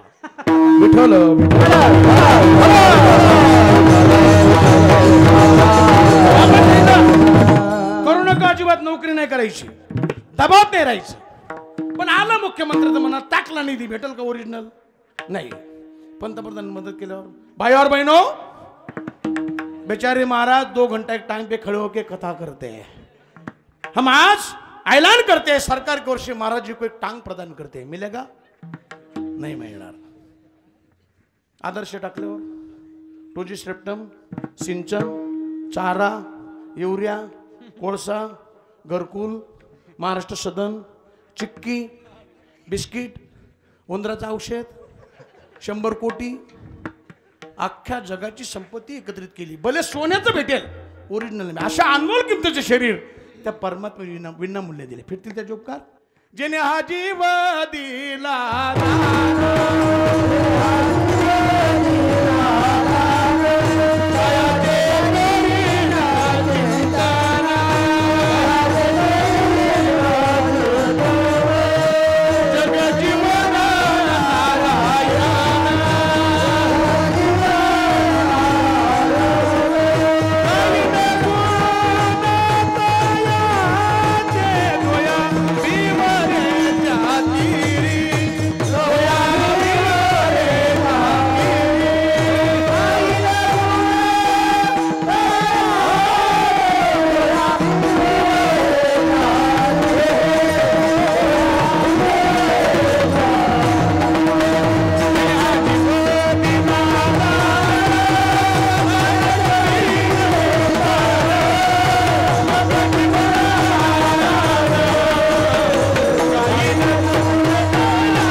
या पृथ्वी मातेचे आहेत। कोणी बूट घालून तुळवते, कोणी चपला घालून तुळवते, कोणी वीर खाणते, कोणी बोर खाणते, कोणी जिशबीने खाणते, कोणी भिजवते, कोणी पेटवते, तरी सुद्धा पृथ्वी माता पिकते आणि उदरनिर्वाह सगळ्यांचा करते। एअर कंडिशन रूम मध्ये बसणारे ते ज्यांना शेतीच माहित नाही, संध्याकाळी या भूमी मातेतलं जाते, म्हणून पृथ्वीचे उपकार आपण फेडू शकत नाही। तिसरे उपकार आपल्यावर गंगा मैयेचे आहेत। गंगेचा एक स्वार्थ आहे, उगमस्थानापासून पाहुणे समुद्र कास फेडीत पापताप, पोखीत तिरीचे पादप, समुद्रा जाय आप गंगेचे जैसे, गंगेचे उपकार आपण फेडू शकत नाही। चौथे उपकार आपल्यावर चंद्राचे आणि सूर्याचे आहेत। सूर्यनारायण भगवान जर वेळेवर तळपला नसता आपण थिजून मेलो असतो, जास्त तापला असता तर जळून मेलो असतो। संतुलन ठेवते ते बरोबर, जेवढं सण होईल तेवढं सोडते।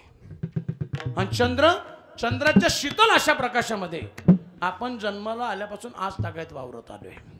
कधी चंद्राने लेटर पाठवलं का, एवढे वर्ष तुम्ही माझ्या प्रकाशामध्ये वावरत असून एवढे वर्षाचं बिल तुमच्याकडे थकीत आहे, जर भरलं नाही अन्यथा तुमचं कनेक्शन कट केलं जाईल? कधी आलंय लेटर? कधीच येणार नाही। ते वितरण कंपनी पहा, एक तर पुरवठा वेळेवर नाही, लाईट बिल उलटी पालटी, लाईट बिलावर नाव चुकीची बाबा। माझी घरगुती बिल आहेत 5 मीटरपैकी एकच मीटर ती दुरुस्त करून घेतलंय मी, नाही तर सगळी नावं चुकीची होती। माझं नाव लक्ष्मण आहे, 1 मीटरवर माझं नाव झालं लक्ष्मेन, 1 मीटर आडनाव पाटील आहे तर पटेल झालं होतं। एक बायकोच्या नावावर मीटर आहे, तिचं नाव रंजन आहे तर रजनी झालं। एकच मीटर माझं चांगलं नाव ते डॉक्युमेंटला चालते। आणि एकदा तर मला नाना एकाच महिन्याचं घरगुती बिल 1 मीटरचं 36,000 रुपये आलं। मी कुठूनतरी कीर्तन करून आलो, ऑफिसमध्ये बिलं पाहिली, पहिले 700 रुपये, 750 रुपये, 900 रुपये, 800 रुपये अशी बिलं होती सगळी। म्हणजे 3600 आलं काही बिल, 1 दशक, शतक, हजार, 10,000, 36,000 बिल। मी रात्रीच बायकोला म्हणे एवढं बिल कसं काय आलं? तर मला काय माहिती, या बंगल्याचं नाही त्या बंगल्याचं येते, 2 आहेत ना मला, 2 आहेत, 2 लोक मध्ये महाराज काय 2 केल्या म्हणजे मस्तीने नाही केल्या, नशिबाने झाल्या। आता का झाल्या ते सांगायला वेळ नाही, शॉर्टकट सांगतो। पहिल्या बायकोला मुलगा झाला, 2 वर्ष, पावणे 2 वर्षाचा मुलगा झाला, ती माहेरी गेली, थोडी आजारी पडली, ती पोरगं रांगता बाहेर गेलं, खेड्यागावात नळाला पाणी कमी येतं म्हणून खड्डे खोदलेले असतात, त्या खड्ड्यात ती पोरगं पडलं, नळाला पाणी आलं, पोरगं मेलं म्हणून तिला वाटलं माझ्यामुळेच मुलगं मेलं, तिची डिप्रेशन मध्ये गेली, 7-8-10 लाख खर्च केला, ती काही जागेवरच येईना। शेवटी तिकडची सासरवाडी, माझ्याकडचे सगळे नातेवाईकांनी सांगितलं दुसरी करा। त्यांना म्हणलं आता तुम्ही नका पाहू, मी पाहतो। माझ्या ओळखीची पाहिली, पुण्यातली,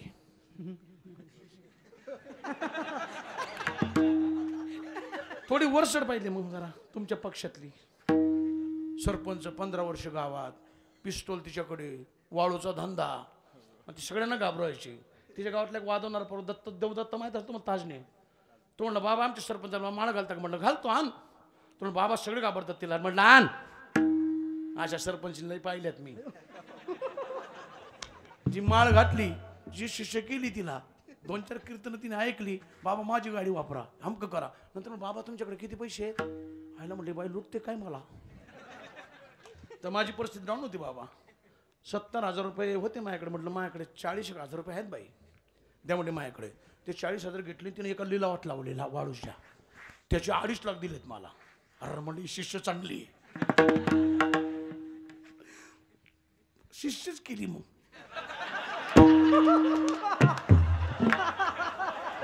केली म्हणजे अशी बळजबरी नाही केली. आमचे वडील तिथे गेले, ते म्हणले आमच्या महाराज झालाय. तिची आई म्हणली आमची बाई बी लग्न करते म्हणजे माझ्यापेक्षा टॅलेंट पाहिजे कोणतरी तो करेल. ती काय 100-1 माणसं तिच्याकडे कामाला, ट्रकान बिकान आमचं. म्हणलं आपला कुठं टाका लागायचा. पण मी बी म्हणलं मी बी वारकरी शिक्षण संस्थेचा विद्यार्थी आहे. आम्ही 12 गावचं पाणी मधुकरी खाल्लेली माणसं आहेत. आम्ही चांगल्या चांगल्याच्या नाड्या तपासतो. आमचे वडील म्हणले, ते तिने ऐकलं आणि ते ओके झालं. मग ते असं चोरून लपून असं नाही, केस नाही, तिकडचं फॅमिली नाराज नाही, इकडची फॅमिली नाराज नाही, माझी फॅमिली नाराज. माझ्या फॅमिलीत आम्ही 200 भाऊ आहेत. पहिल्या बायकोचा मामा गुलाबराव पाटील, आता जे पाणी पुरवठा मंत्री आहेत ते. भांडणं नाहीत, केस नाही, काही नाही. मग काय मेंटेन करता आला पाहिजे. कुठली परमार्थ करणाऱ्या माणसाला किती मोठा आघात आला तर मेंटेन करता आला पाहिजे. सगळं रजिस्टर जिथल्या तिथे केल्यात. पहिली डिप्रेशनमध्ये गेली म्हणून हिला हे केलं, दुसरी केली, पहिली बऱ्यापैकी जाग्यावर आली. दोन्ही सांभाळायची वेळ आली. त्यामुळं 2 आहेत. ते मस्तीने नाही झाल्या, प्रारब्धाने झाल्या. बरं ती आज बी अशी काही जागेवर आली. तुम्ही जर गेले समजा, भाऊंना माहिती भाऊ गेलेले आहेत, जर गेले त्या बंगल्यात घुसले, महाराज कुठे गेले, तुम्हाला चहा विचारणार नाही, पाणी कुठून आलात काय विचारणार, काहीच नाही. तसं इकडं आल्यावर तुमच्या लगेच सगळी ठेप. मी सकाळी गेल्यावर म्हणलं हिने काय वापर एवढं 36,000 बिल कसं काय. मी गाडीला किक, आनंदीत मोटरसायकल असतो, मी गाडीला किक मारली. ती म्हणे एवढं बिल कसं काय आलं, काय केलं तू. तशीच गाडी काढली, MSCBच्या ऑफिसात गेलो. ते पाटील साहेब होते कोणतरी कोल्हापूरचे, ते पोरगसच होतं. खाली काहीतरी लिहित बसलं होतं. मी साहेब म्हणलं मला खूप बिल आलं 36,000 रुपये.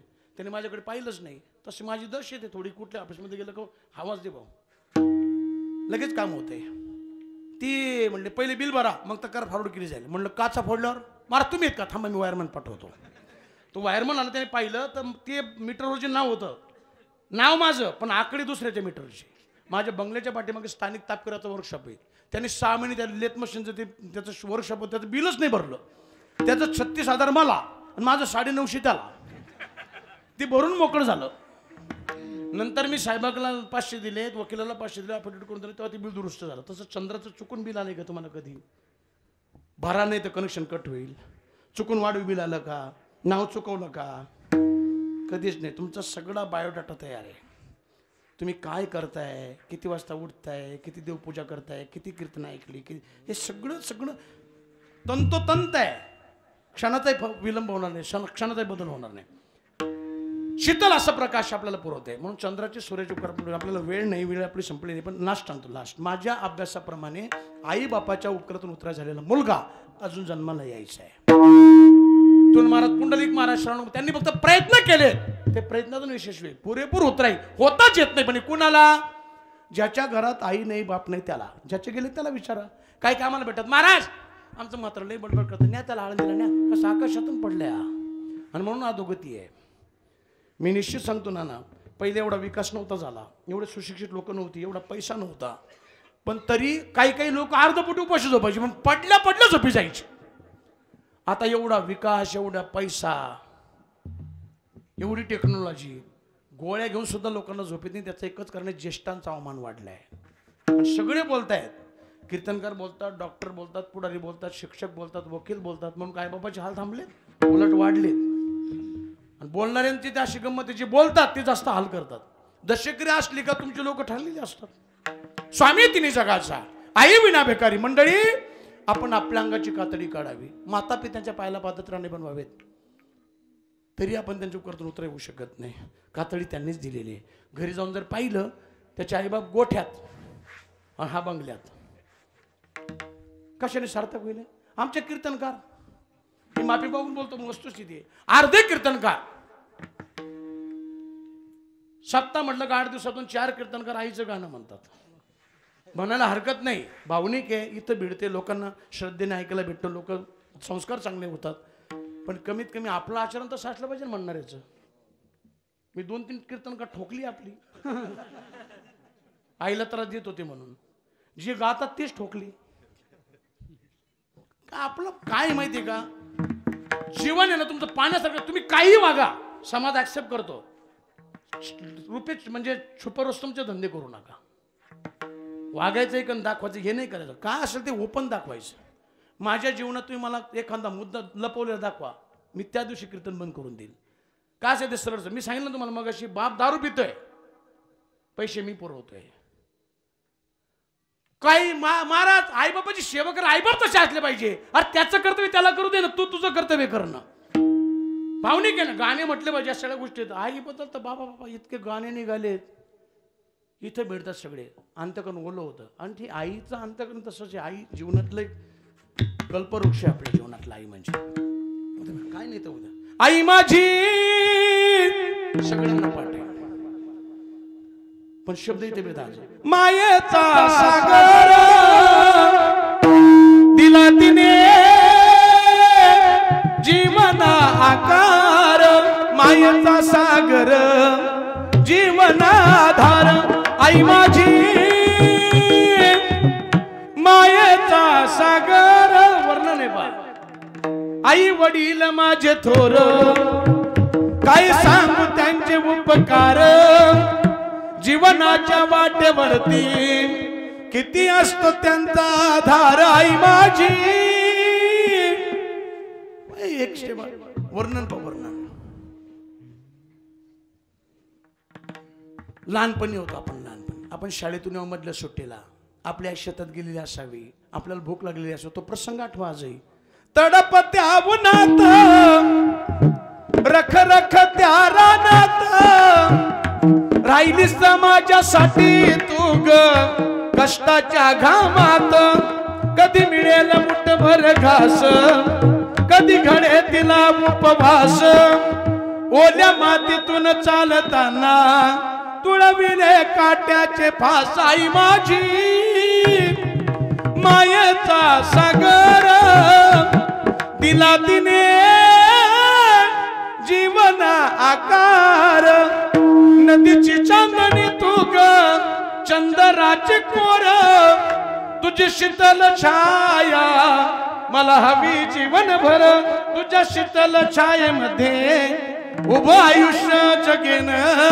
आई देवापाशी मी ग पुन्हा तुलाच.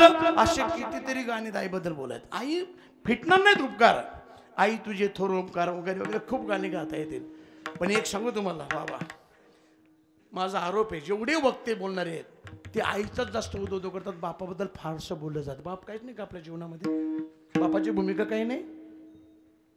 अजून कोणत्याच वक्त्याने बापाच्या अंतकरणात हात घालण्याची हिंमत नाही केली. कुणाला कळला बाप? जेवढ्या माता मावल्या बसल्या तिथे, या सगळ्यांना रोज एक चिंता असते, उद्या काय करावं. आपल्या परिवारासाठी रोजच्या शिदोरीची चिंता करते, तिला आई असे म्हणतात. पण अख्ख्या परिवारासाठी आयुष्यभराची शिदोरी निर्माण करण्यासाठी रात्रंदिवस झटतो तो बाप असतो. काही उलटपलट करेल पण समाजात नाव बी टिकलं पाहिजे, माझ्या कुटुंबाचं पालन पोषण झालं पाहिजे. डबल ड्युटी करेल, वाकड तिकडे बिझनेस करेल, काही करेल, त्याला बाप म्हणतात. एखादा घरातला सदस्य आजारी पडला, व्याजाने पैसे आणेल, उसने आणेल, शेळ्या विकेल, बैल विकेल, सदस्यावर उपचार करतो. याला ताप भरला, क्रोसिनची गोळी घेतो, तसाच कामाला जातो, तो बाप असतो. कोणाला कळला बाप? प्रत्येक सणावर आपल्या सगळ्यांना नवीन कपडे घेतो, फाटलेली बन्यान शर्टाकडे झाकून ठेवतो, तो बाप असतो. एखाद्या बापाच्या पोटी मुलगी जन्माला आली, त्या मुलीला घडवावी कशी, नटवावी कशी, कशी देखणी, तिचं राहणीमान कसं असावं, तिच्यावर काय संस्कार बिंबावेत, ही चिंता आईला आहे. पण त्या मुलीसाठी साजेल असा पती, माझ्या उंचीच्या खांदा जेणेकरून माझी मान उंचावेल, असले पाहुणे शोधण्यासाठी रात्रंदिवस प्रयत्न करतो, झटतो. तो बाप असतो. लग्नात तुम्ही गेला ना एखाद्या, लग्नातलं डेकोरेशन पाहू नका, नवरा नवरी पण होते, लग्नातल्या नवरीच्या मुलीचा बाप पहा.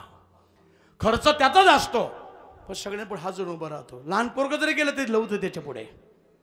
लग्न झालं, पोरगी जेव्हा विदाई होते, आपल्या मुलापेक्षा कमी वयाचा जावाई टोपी सकट त्याच्यावर नतमस्तक, जावाई बुवा, माझ्या तळ हाताच्या फोडासारखी पोरगी सांभाळली मी.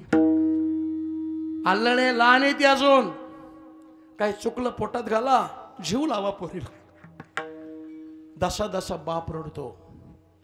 बापाचं अंतकरण खूप कोमल आहे. फक्त काय झालं, पहिल्यापासून आपल्याला वळण लावलं गेलं. सांगू का तुझ्या बापाला, सांगू का तुझ्या बापाला. आपल्याचं बाप का राक्षस आहे का काय. बापाचं अंतक फार कोमल आहे. आई कदाचित कधीतरी रागाने मारेल, पण बाप मुलीला शक्यतो मारत नाही.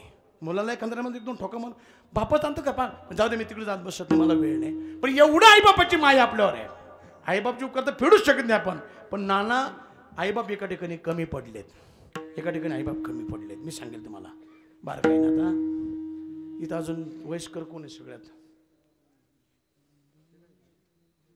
बाबा तुम्हाला मुलं किती आहेत? तुम्ही 2 आहेत. माझ्या वयाची असतील ना मुलं तुमची? 40 वर्षाची पोरं असतील ना? नाही का? तुमची आहेत ना चष्माले बाबा? तुमची पोरं माझ्या वयाची नाहीत? मोठी आहेत का? लहान आहेत? तुमचं लवकर झालं नाही का नको?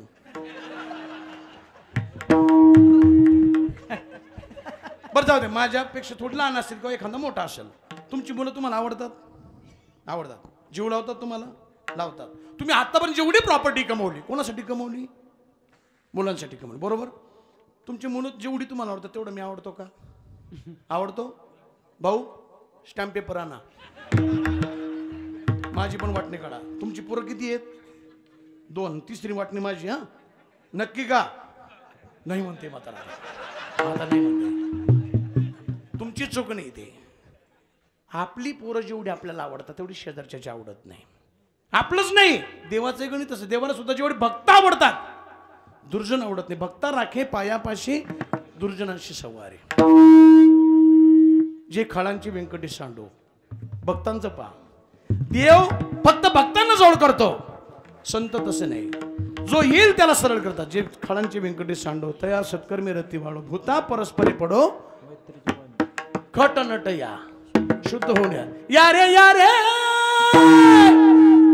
लहान थोर याती भलती नारी नर. कुणी या तुकोबारांनी ऑब्झर्वेशन केलं, देवापेक्षाही आई बापापेक्षाही संतांमुळे मला हे सगळं कळलंय. त्यामुळे संतांच्या आघात उपकरित महाराज अभंगाच्या पहिल्या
म्हणतात संतांचे उपकार असे तुम्ही शब्दात वर्णन करू शकत नाही. उठले सुटले काय समासन आहे ना कळलं.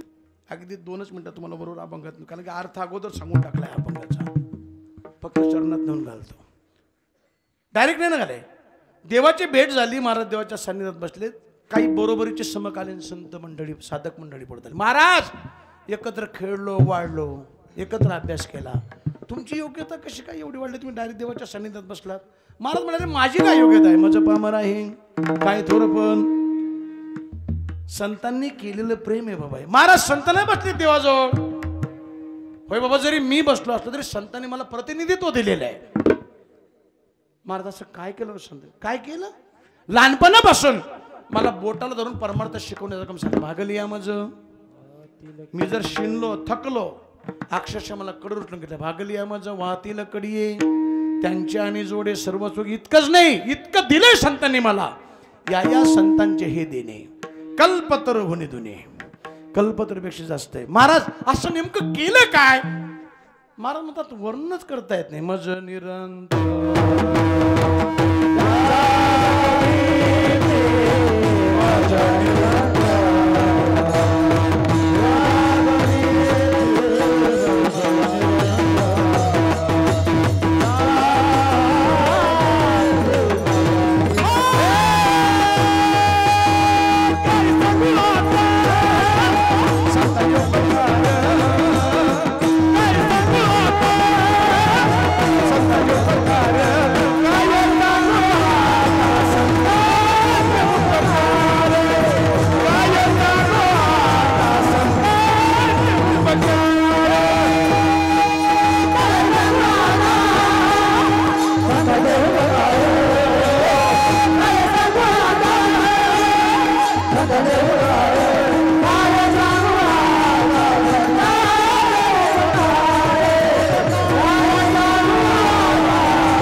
आताशी या अभंगाच्या पहिल्या चरणात घुसलोय.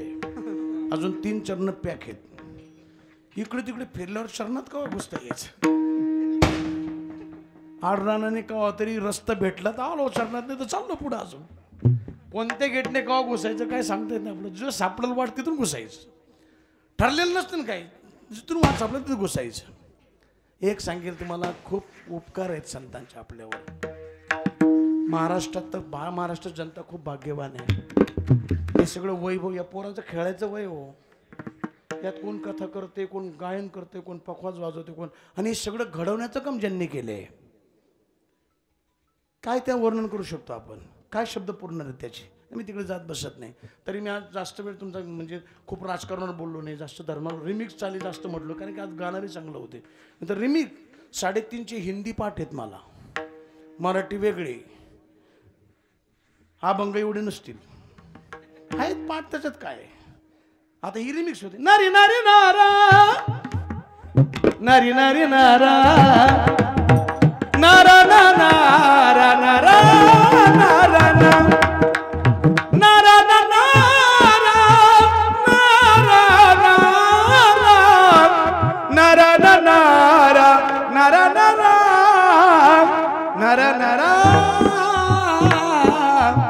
नारा नारा नारा नाना चिनानी चुप चुप रोया कर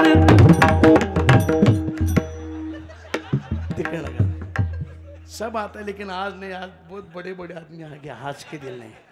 थोडा थोडा नाही ना तसं काय नाही बाबा. असे गाण्यांचं गणित असे, गाणं कोणतंच वाईट नाही, त्यातला भाव घेता आला पाहिजे. आणि गाणे त्यांच्या बाबाची प्रॉपर्टी नाही, आमच्या बाबाची प्रॉपर्टी. वारकरी संप्रदाय आज्ञात संपत्तीचा वारसदार आहे. आपल्या बापाची किती प्रॉपर्टी आपल्यालाच माहित नाही, ती वैती करतात आणि जास्त भावात विकतात. आमची कोणतंही गाणं रागात एका रागाच्या बाहेर आहे. राग कोणी निर्माण केलेत? सामवेदातून राग आलेत. नारद महर्षी, ही गादी नारदाची आहे, आम्ही वारसदार आहोत त्याचे. आमचा आजोळ आहे ते काढणार. त्यामुळं गाण्यांच्या चाली म्हणायचे, आपले चाली त्यांनी चोरलेले आहेत म्हणायचं. आणि रिमिक्स तर त्याचं काय, आणि गाणे जरी शब्द असले तरी गाणे त्याला जोडता आले पाहिजे, तिथं जोडायचे. मग धीरे धीरेशी भी आता है, रश्क कमर भी आता है, गाण्यातला भाव जोडता पाहिजे, त्याला जोडायचं. धीरे धीरे से देवा, धीरे धीरे से मेरी जिंदगी में आना, ये सोडतो आता.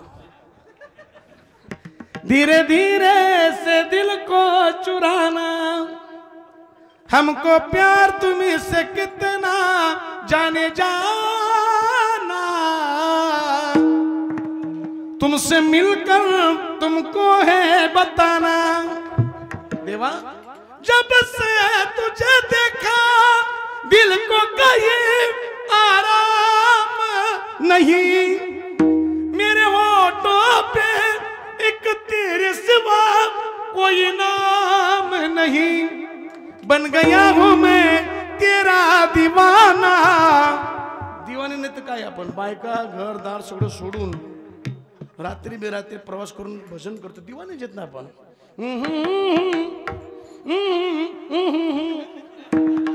अपना नहीं, तूने भी मुझको जगाया अक्सर रातों को, मेरी नींद चुरा ली, जाने आगे नहीं, अपना नहीं हो. रश्क में ऐसे लहरा के तो रूह रुआ गई, धड़कने बेतहाशा तड़पने लगी, तीर ऐसा लगा दर्द ऐसा जगा, तीर ऐसा लगा दर्द ऐसा जगा, चोट दिल पे वो खाई मजा आ गया. परमार्थ करताना चोट लागलीच नाही, त्याच्या परमार्थात मजाच येत नाही. मधुकरच्या भाकरी खाल्ल्या पाहिजे, कुठेतरी अपमान झाला पाहिजे, कीर्तनात चुकला पाहिजे, स्वर गेला पाहिजे, यशस्वी झाला समजा. परमार्थात सुरुवात दाशी नाही होत, ठेसा लागल्या पाहिजे. मेरे रश के कमर बाद में, तूने पहली नजर जब नजर से मिलाई मजा आ गया. काय सांगू आता संतांचे उपकार, काय सांगू आता संतांचे उपकार. वेळ खूप झालेला आहे, गाणे रात्रभर गाऊ शकतो मी, आज नाही. आज एवढी सगळी गाणारी म्हणजे यांच्या पुढे म्हणजे सूर्यापुढे दिवा लावल्यासारखं आहे. सगळी विशारद मंडळी आहेत, त्यातल्या त्यात परमपूज्य आदरणीय श्रद्धेय ज्यांच्याकडे पाहून आम्ही परमार्थ करतो, ज्यांचा आदर्श डोळ्यापुढे ठेवून समाजाला मार्गदर्शन करण्याचा प्रयत्न करतो, ते आमचे वंदनीय लक्ष्मण बाबा या ठिकाणी उपस्थित आहेत. बरीच महाराज मंडळी, सगळ्यांचं नाम निर्देश करणं आता वेळाभावी एक तास लागेल सगळ्यांची नावं घ्यायला. पुन्हा बाबा आहेत, नाना आहेत, या सगळे मंडळी, सगळे गायक वादक ज्यांची ही विद्यार्थी वाजवत आहेत, तो माझा लहानपणाचा मित्र. मला वाटलं पहिले केशव महाराजाचे विद्यार्थी आहेत का काय, असं वाटलं. नंतर म्हणलं आमचे गुरुजी ते आहेत. आयला म्हटलं कोणतं झंटेमॅन गुरुजी बघू द्या मला. त्याच्याकडे पाहिलं, म्हटलं विष्णू बा, आता नाव विष्णू निर्माताच तो, निर्माण केलेली सृष्टी आहे सगळी त्यांची. म्हणून झालेली सेवा टाळकरी, माळकरी, वारकरी, गावकरी, आयोजक, नियोजक, संयोजक, ज्येष्ठ नागरिक, तरुण बांधव, बालमित्र, माता भगिनी, पाहुणी मंडळी, आमचे सगळे गुणजन मंडळी, त्यात काही कीर्तनकार मंडळी आहेत, गायक, वाद. सोहळा आनंदाचा गजर विठुरायाचा अखंड हरिनाम सप्ताह मौजे वानगाव फाटा तालुका जिल्हा बीड. आयोजक पंचक्रोशीतील गावकरी व तरुण मित्र मंडळ. प्रक्षेपण आपल्या आवडत्या मराठी हॉटस्पॉटवर.